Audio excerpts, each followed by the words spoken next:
இந்த லிபரேஷனை புரிஞ்சுக்கிறதன் மூலமாக எப்படி நம்மளால் வந்து ஒரு செயலில் ஈடுபட முடியும். எத்தனையோ நம்ம வந்து லைஃப்பில் சிக்கல் இருக்குது, பிஸ்னஸில் சிக்கல் இருக்குது. வாழ்க்கைனாவே சிக்கல்களினுடைய தொகுப்பு தானே. வாழ்க்கை அப்படின்னா என்ன டெஃபினேஷன் கேட்டால் என்ன சொல்லுவோம்? பிரச்சனைகளின் தொகுப்பு, சிக்கல்களின் தொகுப்பாக தான் நம்ம பார்க்குறோம். அப்படிங்கும்போது அது எப்படி எதிர்கொள்கிறது மிக முக்கியமான இந்த புரிதலோடு சம்பந்தப்பட்ட மிக முக்கியமான கோணம். இந்த கோணத்தை நம்ம புரிஞ்சுக்கும் போது லைஃப்பில் வந்து எதையுமே நம்ம ஈஸியாக வந்து டீல் பண்ண முடியும் நம்மளால். ஓகேங்களா? இந்த புரிதலுங்கிறது ரொம்ப சிம்பிள் தான். அது இதுக்கு வந்து நம்ம வந்து இதுக்கான தகுதி என்னன்னு கேட்டிங்கன்னா, ஒன்று ரொம்ப தேடி இருக்கணும், இல்லை ரொம்ப கஷ்டப்பட்டுருக்கணும் அப்படிம்பாங்க. ரொம்ப தேடி இருக்கணும் அல்லது ரொம்ப கஷ்டப்பட்டுருக்கணும்பாங்க. ஆமாம். அப்படிங்கும்போது நம்மளாம் வந்து இது வந்து வேற மாதிரி இது ரொம்ப கஷ்டமோ, இது ரொம்ப வந்து நம்ம புக்கெலாம் படிச்சிருக்கணுமோ அப்படிங்கிற மாதிரிலாம் யோசிக்கவே தேவையில்லை. ஏன் இந்த உதாரணம் சொல்கிறேன்னா, நாங்கள் வந்து ஆலியார் பக்கத்தில் ஆலியார் அறிவுத்திருக்கோயிலுக்கு ஒரு 2 கிலோமீட்டருக்கு முன்னாடி ஒரு தோட்டத்தில் ஒரு கேம்ப் வச்சுருந்தோம். இது வந்து 2012-13 வச்சுருந்தோம். அப்போ என்னன்னு கேட்டிங்கன்னா, அந்த தோட்டத்தில் அந்த ஹால் இந்த மாதிரி ஒரு விரிந்த ஹால் கிடையாது. எப்படின்னா ஒரு குறுகலான ஹால்.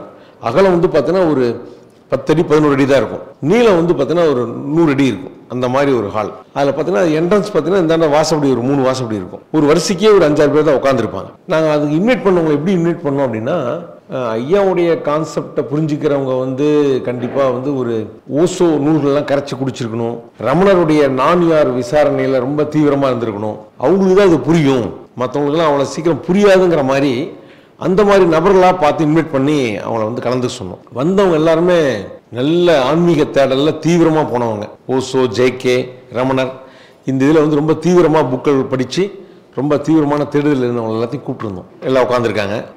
வந்து இதுக்கு ஸ்பீக்கர் எங்கே வச்சு அந்த மீட்டிங் ஹாலுக்கு ஸ்பீக்கர் எங்கே வச்சுருக்கோம்னா, அந்த வாசப்படி இருக்கு இல்லைங்களா, 3 வாசப்படி சொன்னோம் பார்த்தீங்களா, 3 வாசப்படிக்கு வெளியே தான் ஸ்பீக்கர் இருக்குது. உள்ள ஸ்பீக்கர் வைக்கிறதோடு இங்கே இடம் இல்லை, வெளியே ஸ்பீக்கர் இருக்குது. ஸ்பீக்கர் ஆப்ரேட் பண்ணுறவர் அந்த ஊரை சேர்ந்தவர், ஒரு 60 வயது ஒரு முதியவர், 60 வயசு இருக்கும் அவருக்கு. அவர் வந்து ஒரு படிப்பறிவு இல்லாதவர், ஒரு விவசாயி. பட் ஸ்பீக்கர் வந்து ஆப்ரேட் பண்ண தெரியும். அவர் தான் உட்காந்துருக்காரு. ஐயாவுடைய வகுப்பு போகுது. ஐயா வந்து 3 நாளும் வந்து மைண்டை பற்றி பேசுகிறாங்க. அகம்புறம், நான் யார், இதெல்லாமே பேசுகிறாங்க. எல்லாத்துலேயும் மெயின் கோராக வந்து நமக்கு மனசில் ஒரு வேலையே இல்லை, மனசு வந்து தாமாக தான் இயங்குது, அங்கே நம்ம நிர்வாகம் பண்ணுறது ஒரு வேலையில், அங்கே நமக்கு எந்த வேலையும் இல்லை, அங்கே நம்ம சும்மா தான் இருக்கணும், அங்கே எதுவும் வேலை இல்லைங்கிறத சொல்லிட்டு இருக்காரு. இவங்களும் கேள்வி கேட்டுருக்காங்க நிறைய. ஏன்னா இவங்கெல்லாம் மெத்த படித்தவர்கள் அல்லவா, அதனால் என்னென்னா நிறைய கேள்வி கேட்குறாங்க.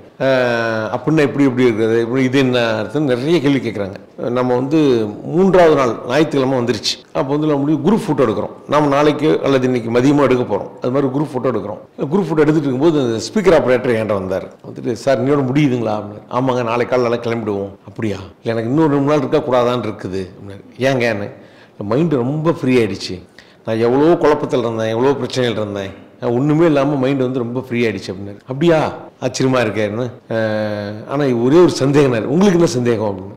வந்தவங்களாம் ஏன் அவ்வளோ கேள்வி கேட்குறாங்கன்னு எனக்கு தெரியல அப்படின்னு. அடடா, இப்போ நீங்கள் கேள்வியே இல்லாமல் கிளியர் ஆகிட்டீங்களானே. எனக்கு எந்த கேள்வியுமே இல்லை. ஏன்னா ஐயா வந்தா அப்படின்னு அதுதான் சொல்கிறாரு. மனசில் எந்த வேலையும் இல்லை, மனசு இப்படி வேணாலும் இருக்கலாம் தான் சொல்கிறாரு. எனக்கு எந்த கேள்வியும் இல்லைன்னு. ஆச்சரியமாக இருந்தது. இவங்க ஏன் கேள்வி கேட்குறாங்க தான் எனக்கு புரியலன்னாரு. ஏன்னா அவங்க நிறைய படிச்சிருக்காங்க, நிறைய நூல்லாம் படித்ததுனால அதுலேருந்து ஒரு புதுசாக ஒரு விஷயத்தை நம்ம தெரிஞ்சுக்கிறோம். அப்படின்னோம்னா ஏற்கனவே தெரிஞ்சதை வந்து ஒப்பிட்டு பார்த்து தான் தெரிஞ்சுக்குவோம். அதனால தான் அவங்க அவ்வளோ கேள்வி கேட்குறாங்க அப்படின்னு சொல்லிட்டு, சரி வாங்க அவங்களை ஐயாட்ட கூப்பிட்டு போகிறேன்ட்டு ஐயாட்ட கூப்பிட்டு பேசுவோம். ஐயா இவங்க வந்து நல்லா புரிஞ்சுட்டாருங்கய்யா அப்படின்னு. அப்படியான்னு ஐயா ஆச்சரியமாக பார்த்து, அப்படியா பரவாயில்லையே, அவன் நம்ம நூல்கள் எதாவது கொடுங்க, புக்கு எதாவது கொடுங்கன்னாரு ஐயா. அவர் புக்கு எனக்கு படிக்க தெரியாதுங்க, சிடி இருந்தால் கொடுங்க, நான் வந்து என் ஃப்ரெண்டுங்களுக்கெல்லாம் போட்டு நான் காட்டுறேன், எனக்கு நான் புரிஞ்சுக்கிட்டேன், ஆனால் என்னால் சொல்ல தெரியாது, எனக்கு நான் என்ன புரிஞ்சுக்கிட்டேங்கிறத நான் சொல்ல தெரியும், நான் ஃப்ரீ ஆகிட்டேன், நான் சொல்ல தெரியல அப்படின்னாரு. சரி ஓகேன்னு. எனக்கு ரொம்ப ஆச்சரியமாக இருந்தது. ஓ, அது ஒரு சாதாரண மனிதர்களால் புரிஞ்சிக்கக்கூடிய லெவலில் தான் இருக்குது. நம்ம தான் வந்து இது வந்து காம்ப்ளிகேட் பண்ணிக்கிறோம். மற்றபடி இது எளிமையாக என்ன சொல்கிறான்னு கேட்டுட்டா போதும், அவ்வளோதான் அப்படின்னு சொல்லி அப்போ தோணுச்சு எனக்கு.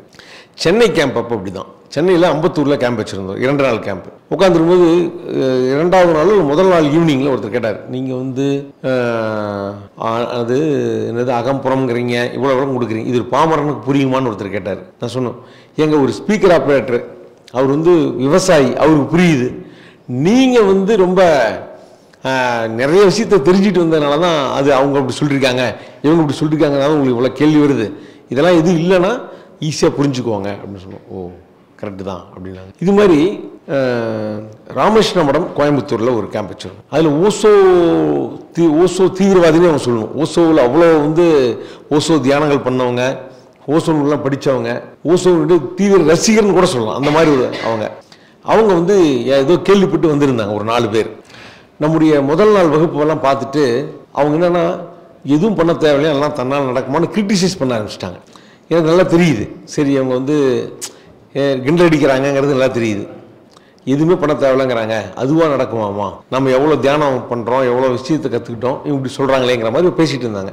நாம் அவங்ககிட்டயும் பரவாயில்ல, சரி அவங்க புரிஞ்சுக்குவாங்க, 2 நாள் விட்டால் புரிஞ்சுக்குவோம் சொல்லி விட்டுட்டோம். ஆனால் அவங்க அதே 3ஆவது நாள் மாறிட்டாங்க. ஆள் டோட்டலாக ஒரு விஷயத்தை புரிஞ்சுக்கிட்டு எப்படி இரவு தங்குறாங்க, அடுத்த நாள் கலந்துக்கிறாங்க, அதுக்கு அடுத்த நாள் இரவு தங்குறாங்க. அப்போ என்ன ஆகுன்னு கேட்டிங்கன்னா அந்த புரிதல் உள்ளக்குள்ளே போய் வேலை செய்யும்.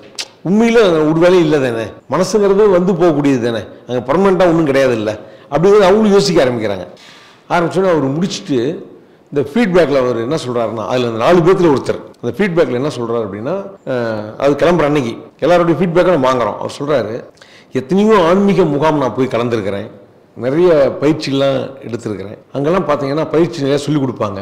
காலையில் 4 மணிக்கு எழுந்திருப்பேன், சில மூச்சு பயிற்சிகள், சில தியானங்கள்லாம் பண்ணுவோம். இது தினந்தோறும் மாலை பண்ணுவோம். எனக்கு ஒரு வாரத்தில் அப்படியே அவன் சொல்லிக் கொடுத்தது அப்படியே நான் அப்ளை பண்ணிட்டேன், ரொம்ப நல்லா பண்ணுறேன்னு ஒரு பெருமையாக இருக்கு எனக்கு. அது அடுத்த வாரம் பார்த்தீங்கன்னா அந்த 7 நாளில் 1 நாள் மிஸ் ஆகிடும். எனக்கு அந்த 1 நாள் மிஸ் ஆனதே கஷ்டமாக இருக்கும். ஏன்னா மிஸ் பண்ணிட்டோமே, இன்னைக்கு இந்த தியானம் பண்ணாம விட்டோம், இன்னைக்கு இந்த பயிற்சி பண்ணாம விட்டோன்னு தோணும். அதுக்கு அடுத்த வாரம் பார்த்தீங்கன்னா 2-3 நாள் மிஸ் ஆகும். ஏன்னா கில்ட்டு பழகி போயிடும், 2 நாள் மிஸ் ஆகும். சரி பரவாயில்ல, செய்கிறவர்களும் லாபம்னு இருப்பேன். அதுக்கு அடுத்த வாரம் பார்த்தீங்கன்னா ஏதோ 1 நாள் தான் பண்ணுவேன். அதுக்கு அடுத்த வாரம் பார்த்தீங்கன்னா டோட்டலாக விட்டுருவேன். அப்புறம் புதுசாக மறுபடியும் கற்றுக்குங்கிற நிலைமைக்கு நான் வருவேன். நான் இப்படி தான் இருந்துட்டு இருந்துச்சு.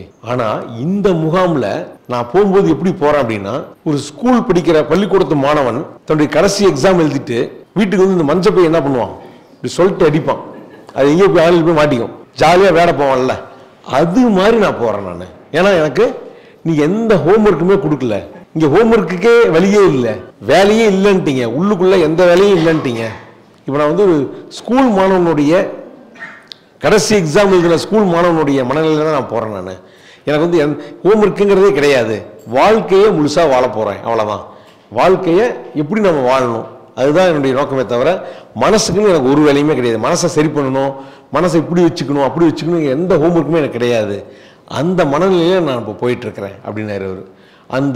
அவருடைய ஃபீட்பேக் எனக்கு ரொம்ப பிடிச்சிருந்தது, ரொம்ப கரெக்டாக ஆப்டாக இருந்துச்சு. இதை பற்றி பேசிட்டு இருக்கும்போது அப்புறம் இது நான் ஒவ்வொரு முகாமையும் சொல்லுவேன். நான் இந்த மாதிரி நீங்கள் எல்லாருமே உங்களுக்கு எந்த ஹோம்ஒர்க்கும் கிடையாது, நாளைக்கு நீங்கள் ஹோம்ஒர்க்கு இல்லைங்கிறத தான் நம்ம தெரிஞ்சுக்கிறோம். மைண்டை சரி பண்ணுறதுக்குன்னு எந்த ஹோம்ஒர்க்கும் கிடையாதுங்கிறத தான் நம்ம இங்கே புரிஞ்சுக்கிறோம். அப்போ நாளைக்கு எப்படி போகிறோம், ஃபுல் ஃப்ரீயாக எந்த வேலையும் இல்லாமல் போவோம். இதை ஒவ்வொரு கேப்லையும் சொல்லுவேன். அப்புறம் நான் பேசி முடிச்சோன்னா ஐயா உட்காந்தாரு. ஐயா உட்காந்துட்டு இப்போ ஜீவமணி ஹோம்ஒர்க் இல்லைன்னு சொன்னார், ஆனால் உங்களுக்குலாம் ஹோம்ஒர்க் இருக்குன்னாரு. ஐயாடா ஐயா என்ன சொல்கிறாரு தெரியலையே, நான் தான் தப்பாக சொல்லிட்டோமா என்ன தெரியல யோசிச்சுட்டு இருந்தேன். அப்போ ஐயா சொன்னார், மனசை சரி பண்ணுறதுக்கு உங்களுக்கு ஒரு ஹோம்ஒர்க்கும் கிடையாது, ஆனால் வாழ்க்கையில் வெளியே புறத்தில் நாம் ஒழுக்கத்தை கடைபிடிக்கணும், நாம் எப்படி நடந்துக்கணும், மற்றவங்க நாம் மற்றவர்களோடு எப்படி பழகணும், இது எல்லாம் ஒரு ஹோம்ஒர்க் தான். நம்ம ஒரு உதாரண நபராக இருக்கணும், உதாரண மனிதராக வாழணும்.